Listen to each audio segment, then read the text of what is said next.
It was in the early morning when Peter suddenly had to hit his brakes hard. He was startled when a stray dog ran full speed toward the car in front of him. A short while later, the police showed up and walked over to the car with their guns drawn, hands out of the vehicle. They yelled. A few seconds later, both officers turned pale from what they found in the car. The officers showed no mercy to the driver and aggressively pulled the man out of the car. "You have the right to remain silent," they told the driver, and so he did. You could already see from the driver's face that he was a criminal and that he was carrying something illegal. Not knowing what to expect, the police told Peter to stay at a safe distance. You could tell about the driver that there was something big hidden in the trunk, and when the officers opened the trunk and were absolutely shocked by what they saw. But what was in the trunk? And why did the dog keep chasing the car? Let's go back in time. But before we start, smash the like button and make sure to subscribe if you haven't, and hit that notification bell so that you won't miss any new stories. The week started as usual for Peter. Bull was on his way to work. He drove his regular route while drinking his coffee to go. Then, a red car in front of him attracts his attention. The car was driving extremely slowly, forcing Peter to drive slowly as well. Peter worries about being late for work, but right when he wants to go grab his phone to determine the time, he sees a running dog appear in his side mirror. The dog turns out to be extremely quick, and given the slow speed of the red car, it doesn't take the dog a long time to catch up. Once the dog runs next to the red car, it starts to bark aggressively toward the car. What did the dog know that Peter didn't? Shortly after the aggressive barking of the stray dog, the car speeds up. So the dog realizes it can't compete with this speed and decides to return. Peter follows the car for now, but once they reach a crossway, the red car takes the right exit, whereas Peter has to go left for work. Many things were crossing Peter's mind, but he couldn't find an explanation. Following the next few days, he would stake out in the street of the chase. This way, he was hoping to see more of the reasoning behind this alarming situation. He would come to regret it. Peter seemed to have wasted his time. The following day, Peter returns to work and gets in his car, thinking about all the work he has to cover now that he didn't work for a few days. Now that he didn't expect anything, he once again saw the red car. But this time, the car doesn't drive away once the dog is close to him this time. It continues to drive slowly next to it. Only after the dog starts to approach the red car even closer with more aggression, the red car starts to drive away rapidly. Peter doesn't hesitate, he starts to chase the red car. Somehow, Peter manages to stay close to the red car. Without losing track of the red car, he reaches for a notepad. He manages to write down the license plate. Now that he has enough information to dive deeper into all of this, he decides to let the red car go. It's that night, Peter decides to visit his father. Not only was it long due to visit him, but his experience as a retired police detective could also be very useful here. Peter's father responded with great enthusiasm. As a retired detective, he felt like he was missing out on many demanding crimes. He listened with great attention and asked many questions. But one of those questions turned out to be fatal.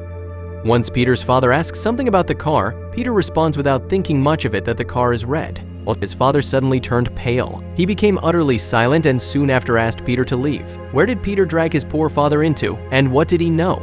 A day later, Peter drives to work with one thing on his mind as soon as he closes in on the notorious street. To his surprise, he doesn't see the car and dog at first. However, this morning was about to change drastically. There they are. Peter reaches the end of the street and suddenly sees the red car entering the street. The dog, even more aggressive than usual and barking as if his life depended on it, soon followed. Much praised that, but there was another guest to appear soon. Riding in the opposite direction, Peter crosses ways with the police. As soon as the police see the red car, they turn on their sirens. Peter tries to track the police car by watching his back mirror. He can clearly see the police car turn around and start the chase of the red car. At the same time, as Peter didn't mind the dog for a little while, he had to hit the brakes immediately in order to keep himself from hitting the dog. Peter manages to stop his car just in time. At the same time, the police succeed in stopping the speeding red car. Once they close in on the car, they try to persuade the dog to come with them. The red car has nowhere to go now, and with the dog calming down, they would soon make an arrest. Peter sees how they arrest the driver of the red car. Head gets out of his own vehicle, planning to ask the officers whether he has to witness and mostly why this particular dog was chasing the car. But then, he is asked to turn around with his hands on the back of his head. When Peter gets arrested, before his head is pressed up against the hood of his vehicle, he gets a glance at the driver of the red truck. Peter's heart drops. The man is a lot older than he thought and seems to be the former police partner of his father. But Peter can't afford to wonder, as he has to make clear that he himself is innocent. The officers put him in the back of their car but don't seem to listen to his attempts to clarify the situation. Yes, before he knows it, Peter is on his way to the police station. Peter was losing his patience and repeatedly asked the officers what his charges were. They finally gave an answer: "Sir, you're suspected to be involved in the criminal activities of Mr. James, who was arrested as well." Peter still knew nothing, except for the fact that the arrested man was, in fact, his father's former partner. Peter's lawyer arrives shortly after and is as surprised as Peter himself. He asks Peter if he has noticed something unusual about his father lately, perhaps him mentioning something about his former partner, and Peter automatically wants to say he doesn't see much of his father. But then, he remembers the strange behavior of this father the other night. The lawyer suddenly stands up, eager to hear more about it. Peter tells him how he was helpful at first but became silent and even somewhat hostile once Peter mentioned it was about a red car. Peter's lawyer proposes to speak to his father as soon as possible. Peter requests a call, and after a little while, he's granted 5 minutes on the phone. He calls his father. Peter's lawyer advised him to just ask questions about Mr. James and not to mention his arrest. But his father doesn't cooperate and threatens to hang up the phone multiple times until he recognizes the phone number. Peter admits that he is in custody. His father changes his tone of voice and tells him to stay cool and call a lawyer. Peter responds, "I already did, father, but I need some real help." His father feels responsible. He tells Peter, before he hangs up the phone, "Hold on tight. It may take me a while, but I'll get you out of there."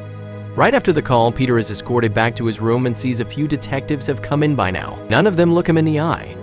Peter prepared a little for the interrogation with his lawyer. He felt comfortable, as he could prove that the route he drove was just part of his routine to get to work. But that's not what they're asking him. They keep asking about Mr. James. "Isn't he a familiar face, young man? You know him, don't you?"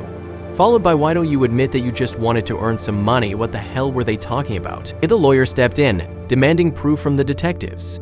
Then, they left the room one by one. Peter is shocked, but his lawyer is more than happy. He reassures Peter that he'll get to leave in no time, since the police don't have any proof. Peter is finally released. The first thing on his mind is to go see his father. Very soon, Peter would arrive at his father's, who had a surprising guest accompanying him. Peter pulled up to the driveway and soon heard loud barks. Not just any barks, this must be the stray dog that was chasing the red car all the time. Peter is shocked as well as excited because this must mean the truth is finally coming to light. Peter tries to find the dog, as he can clearly hear him bark. The more he looks for it, the more clear it becomes that the dog must be inside the house. Peter knocks on the door, and he sees the dog come closer. It is the stray dog. Since his father had no mobile phone, Peter had no way of reaching him. Peter wanted to leave him a note, despite the risk of someone else reading it. He keeps it short, "Call me," and leaves with the dog. Peter goes home with the dog. Peter was minutes away from a new discovery. The news would be a turning point for Peter. The news shows images of the arrest of Mr. James. The reporter says it's still unknown what the charges are, however, it must be sincere. The reporter continues to tell how the police never reveal the true charges right after arresting a former police officer. However, given the sincerity of the arrest, he must have done something terrible. As Peter evaluates the situation and decides to go for some well-earned shut-eye, but not after trying to call his father once more. Since his father didn't call him after leaving the note, Peter dials, but his father doesn't seem to pick up. Then, at the very last moment, Peter hears yes. "Where's the dog?" It's his father. The first thing he says is about the dog. Peter calms his father down by saying he's looking after it and it's safe. Peter wants to ask his father about the importance of the dog, but his father keeps saying that Peter shouldn't watch the news, but Peter already did. The next morning, Peter wakes up after hearing the doorbell bell repeatedly.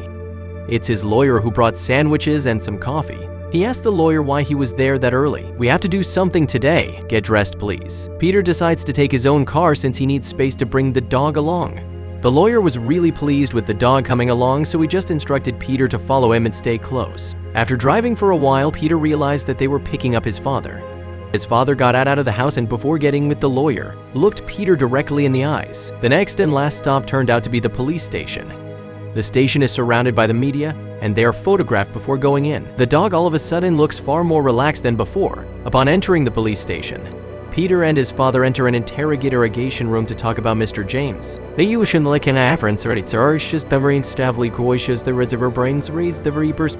They tell everything they know, from Peter's father's experiences with him and his suspicion of criminal activity to Peter's observations of the red car. After that, they are no longer considered suspects and are thanked for their cooperation.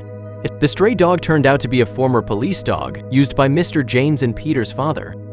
The dog reacted both to Mr. James as the narcotics he was transporting with the red car. This explains his strange behavior and the importance of the dog. Peter's father gets to keep the dog as a retirement gift from the police.